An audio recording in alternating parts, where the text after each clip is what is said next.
নমস্কার, আর রিতম বাংলায় আপনাদের সকলকে স্বাগত। আর এই মুহূর্তে দিনের বাছাই করা গুরুত্বপূর্ণ খবর নিয়ে সঙ্গে রয়েছে আমি বিনোদ। চোখ রাখবো খবরে। পুজো কমিটির মিটিংকে ঘিরে গন্ডগোল, মারধর আর যার জেরে মৃত্যু হলো পার্থ চৌধুরী নামে কমিটির এক সদস্যের। ঘটনাটি ঘটেছে ব্যারাকপুরে। এই ঘটনায় অভিযোগের তীর স্থানীয় এক তৃণমূল কাউন্সিলরের এবং তার অনুগামীদের বিরুদ্ধে। যদিও কাউন্সিলর সমস্ত অভিযোগ অস্বীকার করেছেন। ঘটনায় তীব্র চাঞ্চল্য ছড়িয়েছে ওই এলাকায়। রাজ্যে উপাচার্য নিয়োগে জট কাটাতে একগুচ্ছ নির্দেশ দিল সুপ্রিম কোর্ট। শীর্ষ আদালত জানিয়ে দিল 3 মাসের মধ্যে পশ্চিমবঙ্গের সব বিশ্ববিদ্যালয়ে উপাচার্য নিয়োগের প্রক্রিয়া শেষ করতে হবে। সেই সঙ্গে কিভাবে গোটা প্রক্রিয়া সম্পন্ন হবে তা বাতলে দিল সর্বোচ্চ ন্যায়ালয়। উপাচার্য নিয়োগে একগুচ্ছ নির্দেশ দিল সুপ্রিম কোর্ট। সোমবার শেষ হচ্ছে বাংলার 4 বিধানসভা কেন্দ্রের উপনির্বাচনের শেষ দফার প্রচার। মানিকতলা, বাগদা, রানাঘাট দক্ষিণ এবং রায়গঞ্জ বিধানসভার উপনির্বাচন হবে আগামী 10ই জুলাই। তাই জোর কদমে চলছে শেষ দফার প্রচার।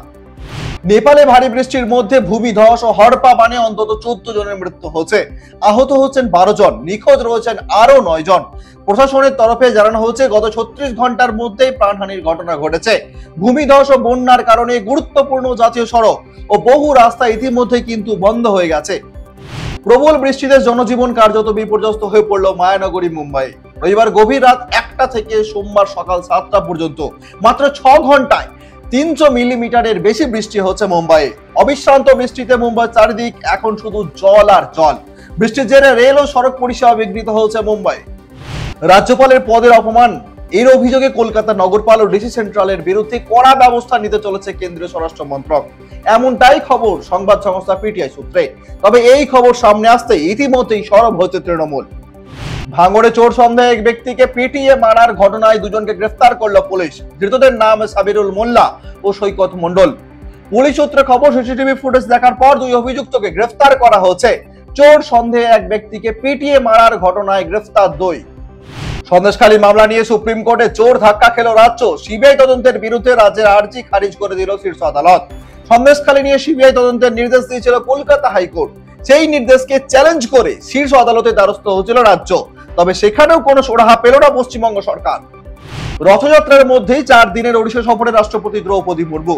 সোমবার সকালে সমুদ্র সৈকতে তাকে হাঁটতে দেখা যায়। শুধু হাঁটাহাঁটি নয়, বেশ কিছুক্ষণ সৈকতে বসে তিনি প্রাকৃতিক সৌন্দর্য উপভোগ করেন। তার অভিজ্ঞতা নিয়ে সমাজ মাধ্যমে একটি পোস্টও করেছেন তিনি। রাশিয়ার উদ্দেশ্যে রওনা প্রধানমন্ত্রী নরেন্দ্র মোদী। সোমবার সকালে নতুন দিল্লি থেকে রাশিয়ার উদ্দেশ্যে রওনা হয়েছেন প্রধানমন্ত্রী নরেন্দ্র মোদী। 3 দিনের এই সফরে প্রথমে মোদী যাবেন রাশিয়াতে। সেখানে 22তম ভারত রাশিয়া বার্ষিক সম্মেলনে যোগ দেবেন মোদী। বৈঠক হবে রাশিয়ার প্রেসিডেন্ট ভ্লাদিমির পুতিনের সঙ্গে।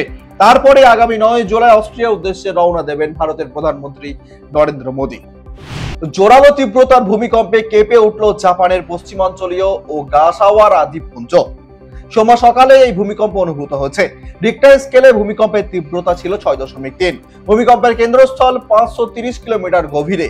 প্রাথমিকভাবে ক্ষয়ক্ষতির কোনো খবর নেই। ইউরোপিয়ান চ্যাম্পিয়নশিপ থেকে জার্মানির বিদায়ের সঙ্গে সঙ্গে টনি ক্রুজ ফুটবল ক্যারিয়ার থেকে বিদায়ের বার্তা জানিয়েছিলেন। তবে ছিল না কোনো আনুষ্ঠানিক বার্তা। গতকাল রাতে দিলেন সেই আবেগঘন বার্তা, বলেন বিদায়। জার্মান তারকার আবেগঘন বিদায়ী বার্তা। 8ই জুলাই দিনটা ক্রিকেট প্রেমী মানুষদের কাছে অত্যন্ত আবেগের, কেননা এদিন সৌরভ গঙ্গোপাধ্যায়ের জন্মদিন। সোমবার নিজের 52তম জন্মদিন পালন করলেন লন্ডনে। স্ত্রী ডোনা গঙ্গোপাধ্যায় এদিন নিজেদের একটি ছবি দিয়ে ইনস্টায় পোস্ট করে সৌরভকে জন্মদিনের শুভেচ্ছা জানিয়েছেন। লিখেছেন, হ্যাপি বার্থডে। ভারতের ধনকুবের মুকেশ আম্বানির ছেলের বিয়ে বলে কথা, কোনো অংশে তাই খামতি থাকছে না। এক ছাদের তলায় হাজির হচ্ছে দেশের নেতা, মন্ত্রী, হলি বলির তারকারা। থাকছে রেড কার্পেটও। সেখানেই রকমারি ডিজাইনিং পোশাকে ধরা দেন প্রথম সারির সব তারকারা। এবার সেই আম্বানি পুত্রে অনন্তর বিয়েতে আমন্ত্রিত বাংলার রাইমা। আম্বানি বাড়ির বিয়েতে রাইমার কি পোশাক পরবেন সেই প্রশ্নের জবাবে একবার সংবাদ মাধ্যমকে তিনি জানান, তিনি সকলের পথে হাঁটবেন না, এমনকি ডিজাইনার পোশাকও পরবেন না। বরং আগামী 14 জুলাই অনন্ত রাধিকা রিসেপশনে রাইমাকে দেখা যাবে মা মুনমুন সেনের শাড়িতে। সদ্য নেটফ্লিক্সে রিলিজ হচ্ছে কোটা ফ্যাক্টরি সিজন 3। টিভিএফ এর হাত ধরে প্রথম ইউটিউবে এসেছিল ছাত্র জীবন নিয়ে তৈরি এই ধারাবাহিকটি। এরপর সিজন 2 এবং সিজন 3 নেটফ্লিক্সে আসে কোটা ফ্যাক্টরি। প্রথম থেকেই জনপ্রিয় সিরিজটি। বলা বাহুল্য সিরিজটির থেকেও বেশি জনপ্রিয় জিতু ভাইয়া ওরফে জিতেন্দ্র। ধারাবাহিকটির অন্যান্য প্রধান চরিত্রগুলির মধ্যে সব থেকে জনপ্রিয়। সম্প্রতি এক সাক্ষাৎকারে জিতু ভাইয়া ওরফে জিতেন্দ্র কুমার নিজেই বলেন, আগামী সিজনগুলিতে থাকবেন না তিনি। কোটা ফ্যাক্টরি চললেও তাকে আর দেখা যাবে না। আজ তবে এই পর্যন্তই। আরো নিত্য নতুন আপডেটের জন্য অতি অবশ্যই চোখ রাখুন রিতম বাংলার ফেসবুক পেজ এবং ইউটিউব চ্যানেলে। আর হ্যাঁ, গুগল প্লে স্টোরে গিয়ে অতি অবশ্যই ডাউনলোড করুন রিতম অ্যাপ।